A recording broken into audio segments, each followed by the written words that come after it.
This is Learn from Others, show number 3.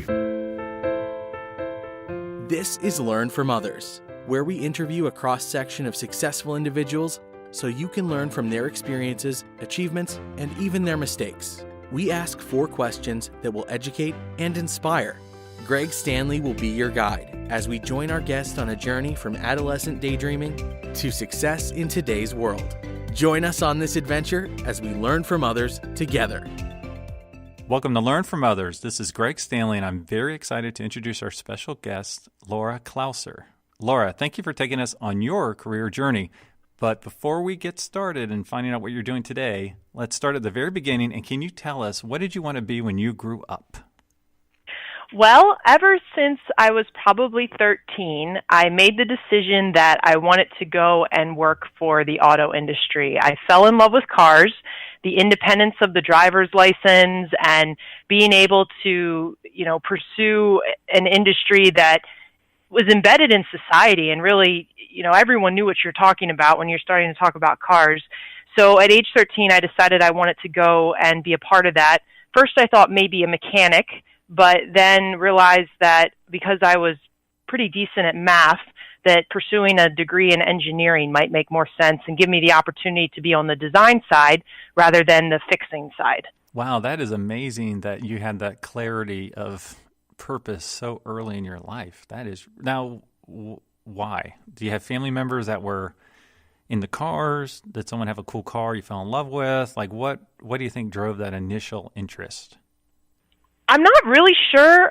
I always laugh and say it was probably because I was driven home from the hospital, my very first car ride as a day-old infant in a 65 Mustang convertible, and it must have been the fumes or something like that. That's my favorite car. Oh, that is awesome. The fumes, some people hate it, but us car folks, we love it. A good exhaust leak is good every once in a while. Every once in a while, exactly. And it just was something that caught my eye. My dad was interested in cars, but he really had gotten out of it about the time when you opened the hood and you couldn't see the ground anymore through the engine bay. Right. So it was more so, I think, the freedom that came with the license and just being able to go fast. It was always, trying to do things faster, more efficiently. And muscle cars were by far my favorite and still are. Definitely the loud engines and the high horsepower and all that caught my attention. And it's kind of odd for a high school girl actually to be chasing that when usually the rest of my classmates were off chasing the high school boys. So, So you wanted to be in the automobile industry somehow. So what was your first job? Now, not necessarily the one that you got a paycheck, but like your first job as a little kid. Well, as a little kid, when I was 7 years old, my family moved out to a 33-acre farm in Maryland. And Wow. We didn't really farm it traditionally, but there was a lot of land that had to be taken care of, a lot of outbuildings like barns and some warehouses. So I would say the first job was just being a member of the family and pulling your weight as far as doing things around the house, helping Dad. I'm the oldest of 3, and so I was Dad's right-hand helper for the first 18 years of my life with whatever he needed. Obviously, Mom was busy taking care of the other 2 when they were little, and then all of us working together. So that's really what I did for my first job. But the job that I guess I got paid for, because we never really had any allowance or anything like that, was it was nice. If you pulled your weight, then if you wanted to go do something with friends or go to the movies, then Mom and Dad made sure that you could do that. Oh, so that's it was good. good. Okay, tough but fair. I like it. But it was really one of the warehouses that was on the property. We rented out to a company that did trucking, and what they did is they would pair truck drivers with loads so that they could, move across the U.S. and take things everywhere. And I went and did some accounting work for them in high school. I was always pretty good with numbers in Excel, so I went over, and let me tell you, the commute was awful, the whole, 5-second walk from the main house to the Right. warehouse.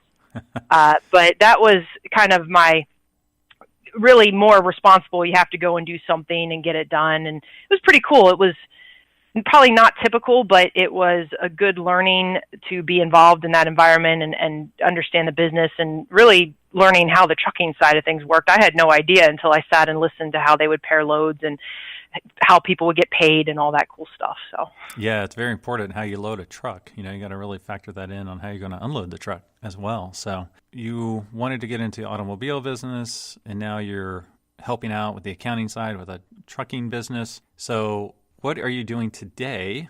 And could you give us an overview as to how you got there, including kind of like what kind of education did you get? What kind of jobs did you have that led up to where you are today, even if they weren't the best jobs? But just kind of walk us through your career path up into what you're doing now.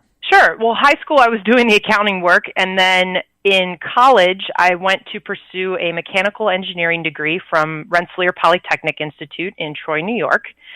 During my experience in college, I did co-oping mainly with General Motors, but the key experience in college was I was on my school's Formula SAE team, and that is a collegiate design series program where you design, build, and race a Formula open-wheeled styled race car. It's a really cool project. It's global. They have competitions all over the world. The biggest one's in Michigan in May, when that's where my team competed.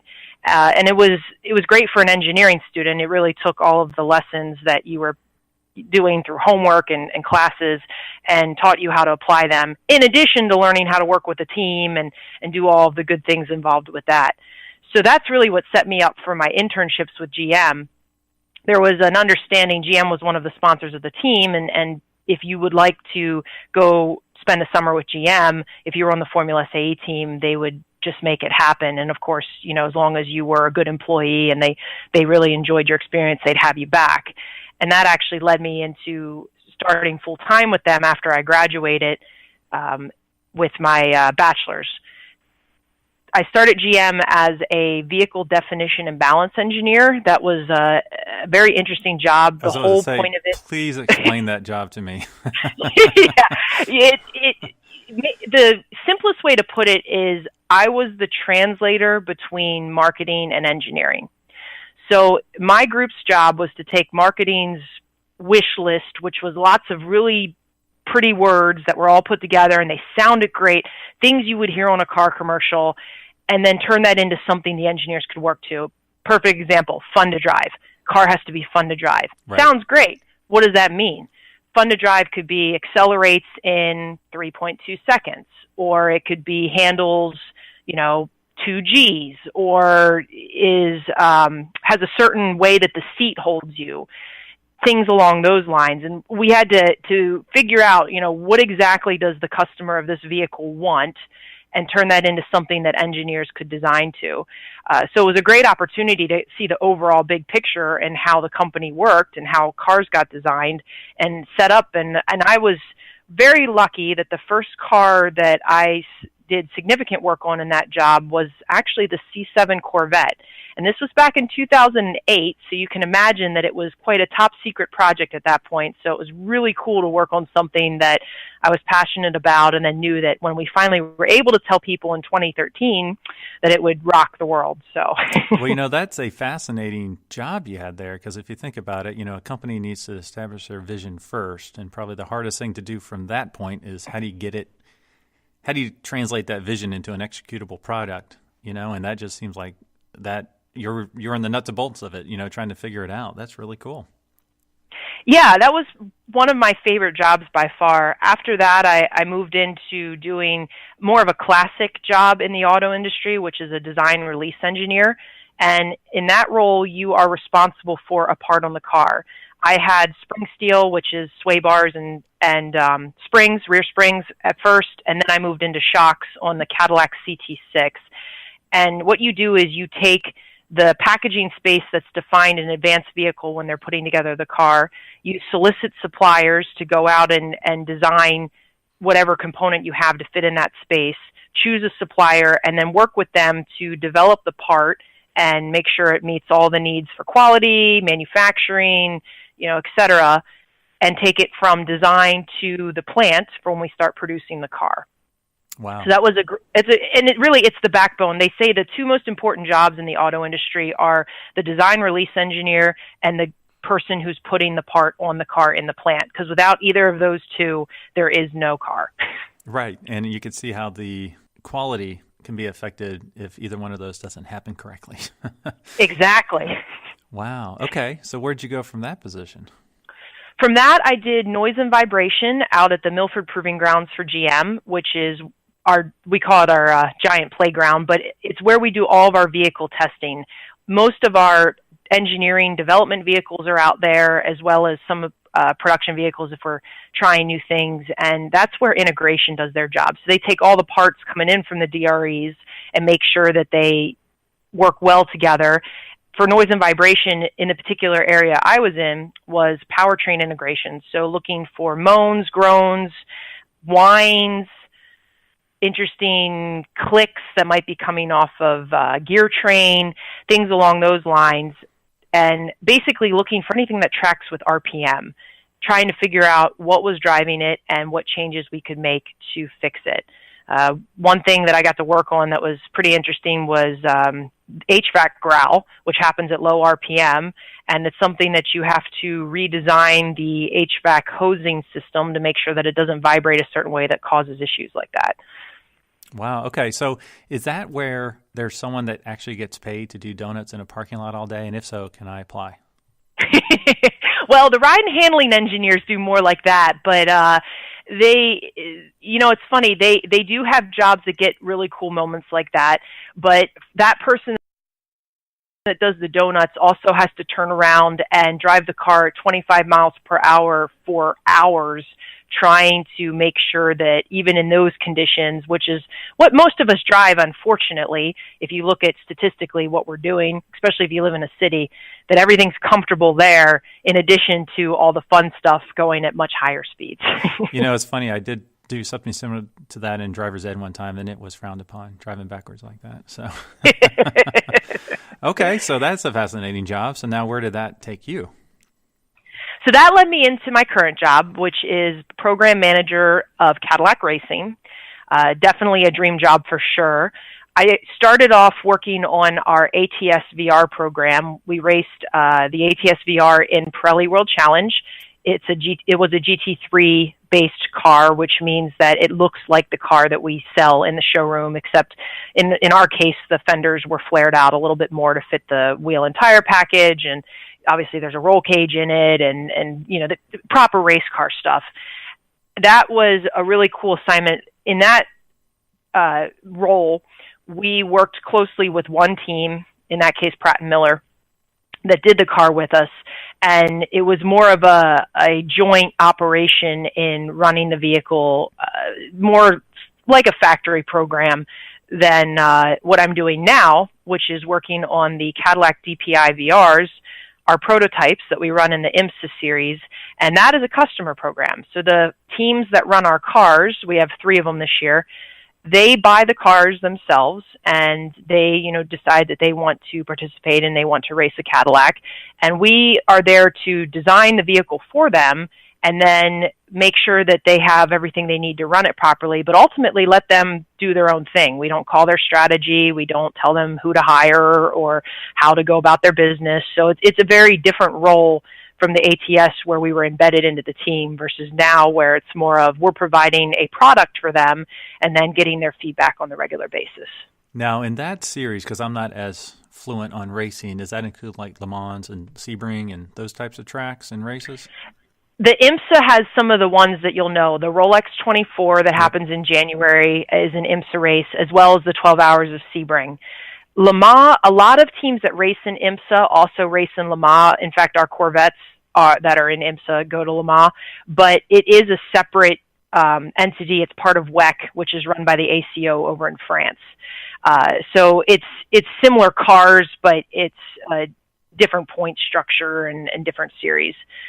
But kind of the same gig. Pirelli World Challenge, which is where the ATS was sprint racing, so it was 50-minute races, no fuel, no pit stops. A little bit different strategies than the 24 or 12-hour or even 2-hour and 40-minute races that IMSA has, where you do have all the pit stop strategy. Okay. All right, cool. Well, you're doing a lot of cool stuff, obviously.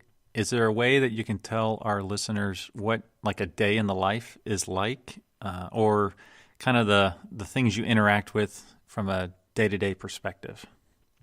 Yeah, well, one of the best things about this job is no 2 days are identical, and that's something that I really love because I get bored if I'm doing the same thing over and over again. I think most people say that. But typically, my day will be a lot of conversations on the phone. All of our teams and the shop that does our engines and the chassis manufacturer, Laura, which does the chassis for the car, are not local to Detroit, which is where I live. The closest one is we've got a team in Laura in Indianapolis. So I visit them sometimes, but mostly we correspond either through email or on the phone. And typically I'm taking calls for any questions, any issues that they're running into, working with the sanctioning body, IMSA, to get ready for the next race. In the racing we do with IMSA, they have balance of performance, which is the way that they take all these different cars and make it so that they can race against each other fairly on track. Basically, they control what horsepower you have in the car, some of your aero settings, how much fuel you can use to try and balance out the field so that it really comes down to race strategy and driver performance that will dictate who's able to win. But as you can see with something like that, there's a lot of discussion that's involved with the manufacturer. So I do spend a lot of time talking with IMSA on that. Right. So what is the connection between your program and like the Cadillac in the dealer showroom? Now, I know part of it's obviously marketing because you have the racing thoroughbred aspect of it that you can take to the showroom floor with the V Series. Is that kind of the relationship, or is there another aspect to it? That is definitely a big part. Another piece of it is we do use the program to look at some future tech for the car or design. We are running a V8 in the prototype that is the same architecture that's in the CTS-V and the Escalade. So we get some learnings back from that, as well as those things would be like reliability, durability, on certain parts. Is that where you would get? Yes. Okay. Yep. Yes, we have. In fact, with racing, you're definitely pushing these things to the max, and we do have unique parts in the engine that are for race application only. But There are a handful of parts that are GM part number parts. They are the same exact parts, like the block, that will be in the CTS-V, and it's what we do is we can take feedback from the program to use, what's working and what's not, and issues that they might want to look for. A lot of times, since we have a lot of volume for these parts, we can find manufacturing issues. We've done that in a couple of the race programs, and it's just a good catch for our to make sure that our product is better. Right. But we also have pieces on the car like the rear view camera. It's the same technology that's in the Cadillacs that it's kind of cool. If you switch the rear view camera, you can either see a regular mirror in the production car, or you can flick the little tab at the bottom and it's a camera. So it gives you more visibility out the back of the car so none of the pillars are in the way or the that's really trunk cool. line or anything like that. So we have that in the race car. And then probably the biggest thing for the prototype program is we brought Laura and our design group together, and Cadillac Design created the shape of the car so that it looked like a Cadillac. And what they did is they, with Laura, got all of these aerodynamic learnings to how do we design this car to look like a Cadillac and to be extremely fast. And they really achieved that. It got down to that the more Cadillac they made the car, the better aerodynamics they got. Oh, cool. So they look at the prototype as the future of Cadillac design and where they want to go. They love the way it looks, and then they also have the aero numbers to back up the design. So it's really neat. And it's kind of cool. If you look at the car pretty closely, you can see the future and where Cadillac's headed. Oh, that's awesome. Yeah, because that's the science and art and science design that rolled out with the Cadillac back, 10 years ago, right? They've been evolving ever since, yes. They're gorgeous cars. I mean, it's just amazing. All the little styling cues from the grille to the emblem to the exhaust to the, it's everywhere subtly that brings it all together. So, no, they're just gorgeous cars. Well, could you give me one thing about your job that's pretty challenging, and then also one thing that you find very rewarding? Challenging is working with all of the different personalities. Racing is very much a high emotions industry. You need people that have passion, that will not give up no matter what. And that's a great thing, but it also brings about high emotions when you have to have tough discussions or when you have situations where things may or may not be going the way that someone thinks they should be. So I have learned a lot about patience in this job and understanding that people have bad days, myself included, and they will say some very interesting things when the heat of the moment is on and they feel threatened or they feel that they're not being heard. So I'd say one of the most challenging aspects is understanding how to juggle all that. I am relatively young for this job. Most of the people I'm working with have been in racing probably as long as I've been alive. Right. So there is some dynamics there that you need to work through, and it's the job's all about gaining respect and proving that you're going to deliver for these people. And it's been rewarding in getting through that, but it has been a challenge to, have them get over the fact that I am on the younger side and show them that it's okay. I still am going to work just as hard as if I had been doing this for 20 years like you. Right. Is that experience and, rolling up your sleeves and getting in the trenches with them that really proves, hey, I know what I'm doing. I deserve a spot here and deserve Exactly. That's awesome. Well, before we move on to our next question, let's take a quick moment and hear from our sponsors.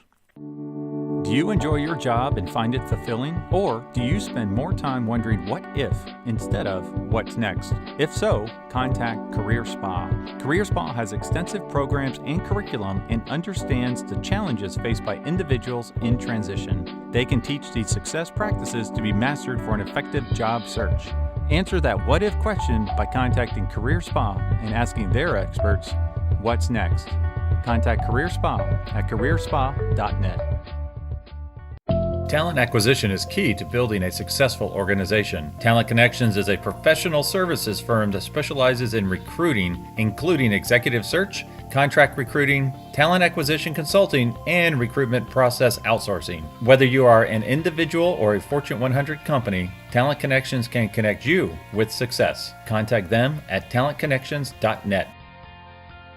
All right, welcome back. We just learned what you wanted to be when you grew up, and then we also learned what you're doing today. So looking at your career, if you could do it all over again, is there anything that you would do differently, whether it's education, experience, a job function you wanted to try out, anything at all?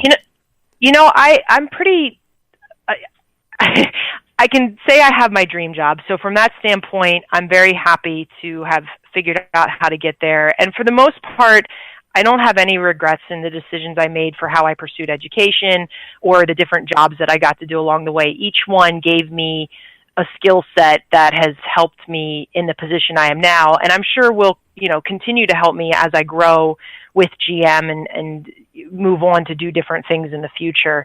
I love being an engineer. I don't really do classic engineering in this role, and I'm okay with that. I still need to be able to speak engineer. I need to be able to work with the different race engineers. I need to know when people are stretching the truth with me, and having the engineering background is extremely important for that. So I would go back and get that degree over again in a heartbeat, and encourage everyone, if that's something that they're interested in, an engineering degree opens so many doors for you. You can take it and do so many different things. And because it really focuses on problem solving. And, even if you're not the world's best math student, or there's a science that you struggle with a little bit, if you take away the problem solving skills from engineering, you can apply that to anything that you do in your life, stuff at home to career, regardless of what position you hold. Oh, that's great. And you actually touched on my next question, which is if someone wanted to do what you do, now maybe it's managing a race team or one of your previous jobs, what advice would you give them? And obviously you just mentioned the engineering aspect of it, but what advice would you give them, and what would the typical career path look like, if there is a typical career path? For being involved in a race team, and I'll leave it generic because there are so many different things you can do in racing, be it, a mechanic on a team, you could be a driver, you could be one of the engineers, someone who does the business side of it. A lot of it is networking, who you know. For people that are really interested and want to get involved in racing, one of the best things you can do is first find out who local to your area is racing, even if it's a lower level racing, and start working with them. Volunteer your time, go turn some wrenches, be with them and see the process. And when you're at the racetrack, start to meet other people and continue to grow your network. It is a tight-knit group that's in racing. In fact, you have to be careful. You never want to piss one person off because you'll likely run into them again in your future. They'll come back around. Yep. Exactly. But so getting your name out there and meeting these people and having them look at you as like, oh, that is Joe Smith. He's been helping Bob over there with his car and he does a really nice job. Things like that are huge. And then you just kind of put the word out there that, hey, this is something I want to do. And you keep your ears to the ground, find out when openings are coming up, and you go for it. And really, pretty much any job, networking can help you out. But this one in particular, because of how small the community is, you need to find a way in and don't be picky. It's going to be whatever you can find in and then go from there. Now, for me, coming from GM's point of view, I didn't necessarily enter the racing scene the traditional way. I worked in General Motors and then, had the opportunity to apply for this position, got interviewed, got the job. But I will say this, I still am very involved with Formula SAE now as a volunteer. And one of the people that I'd become very close friends with, because she also does a lot of volunteering, was Alba Colon, who at the time was the NASCAR program manager for General Motors. And so just by knowing her, knowing about the job and the group, gave me a leg up so that I even knew to look for it at GM. So again, networking and making sure that you meet as many people as you can is really a benefit no matter how you spin it. Right. No, that's something I hear over and over again. It's like you need to have the skill sets, you need to have the education, but that goes nowhere unless you network and find out what's out there and meet some of the right folks. So that's great advice. Now, did you ever have a mentor in the past? And if so, how did they influence your career?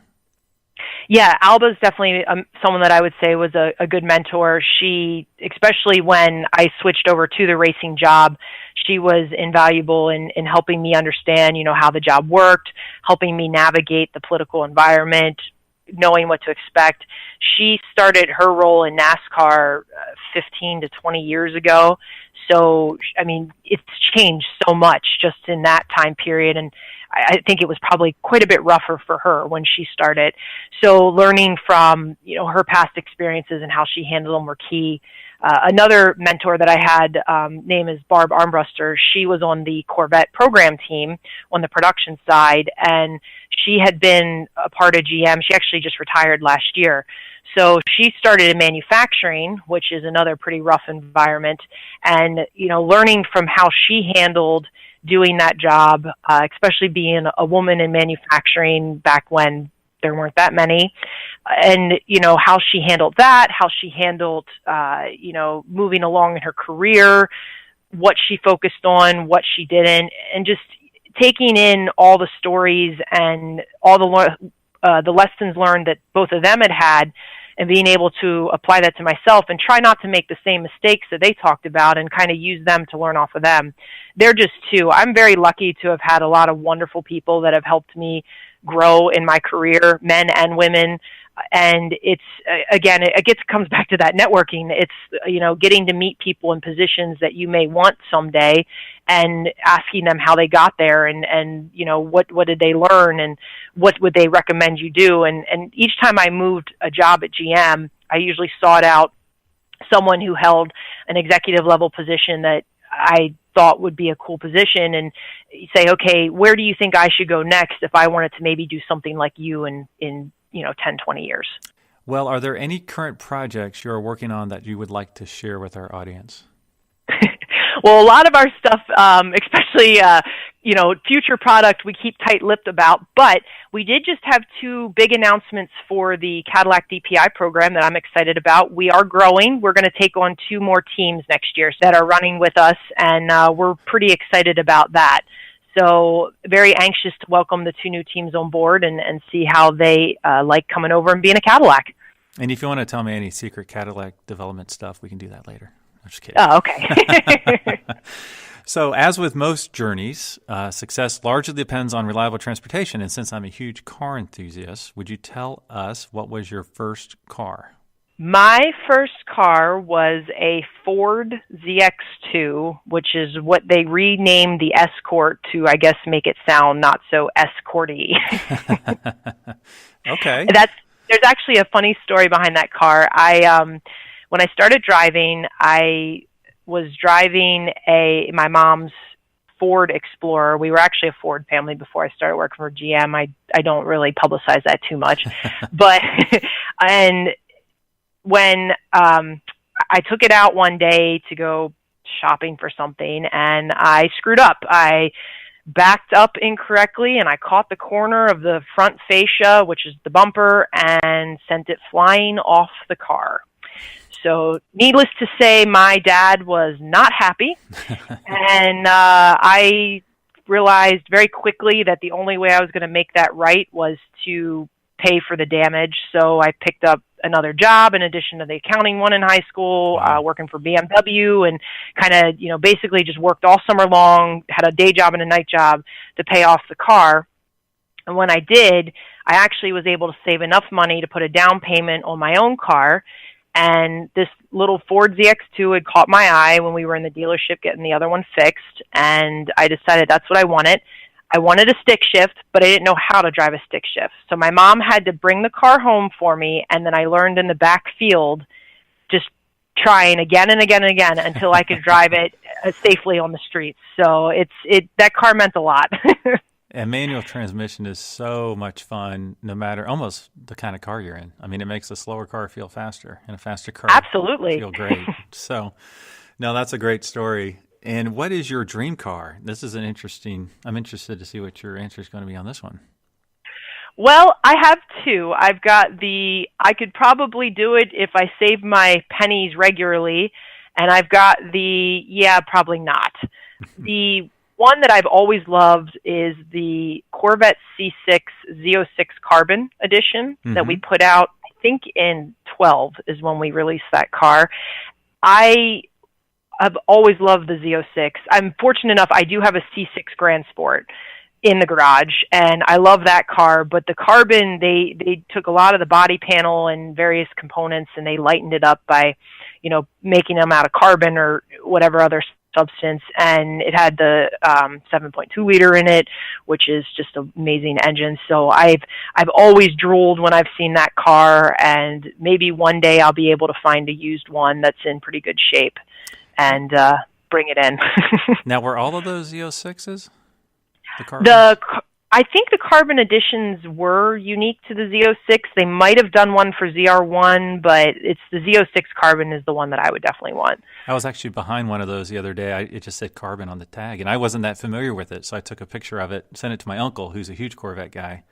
And, that's a local car here, so if it ever comes up for sale, I'll give you a heads up. There we go. That'd be great.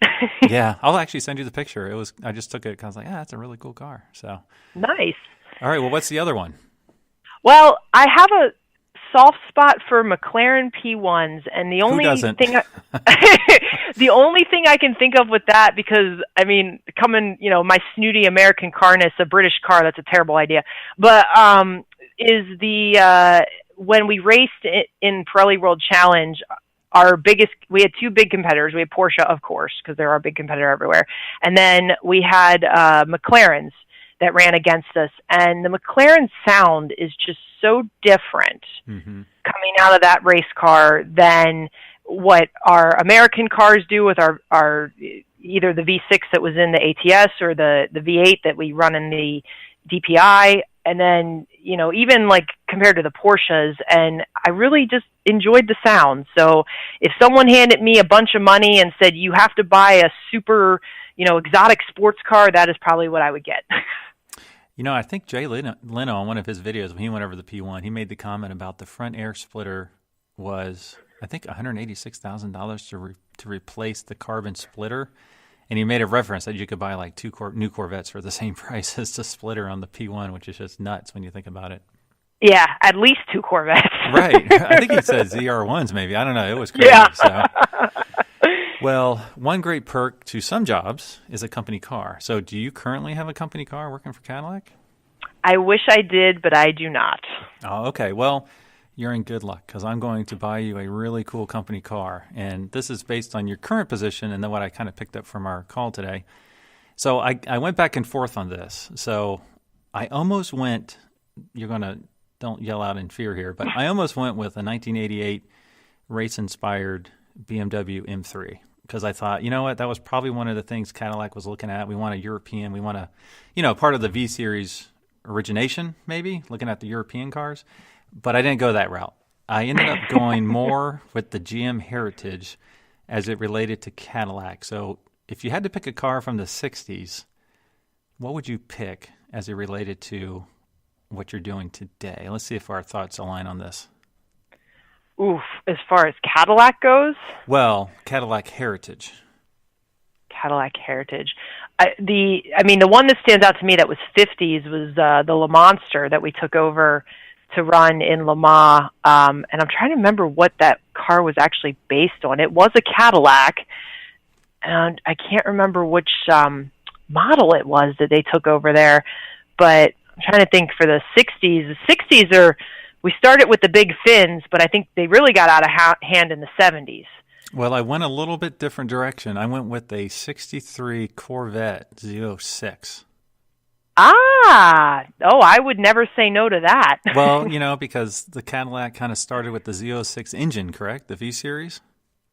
Yes, the first V-Series that we did, it was a four-door, so sedan, CTS, and it was an 8-cylinder that we put in there. So it probably was, I'm trying to remember if it was the 5.3 or if it was,